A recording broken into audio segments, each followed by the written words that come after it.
तो गाइस आज का मेरा लंच थाली है, देख सकते हैं यहाँ पे।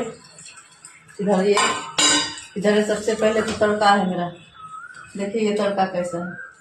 और इसमें मैं चना दाल डाली हूँ, चना दाल और कद्दू डाल कर बनाई हूँ। तो ये सबसे पहले तो तड़का जाएगा, यहाँ तड़का गया।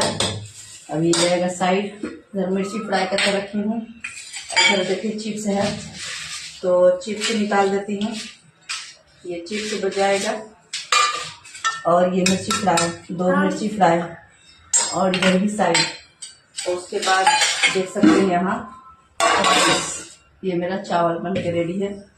तो इसके लिए मैं चम्मच से, तो ये देख सकते हैं चावल है मेरा खिला खिला सुंदर सा चावल। तो मेरा आज का लंच थाली है, यही देख सकते हैं। ये है मेरा लंच थाली। अब कैसा लगा आप लोग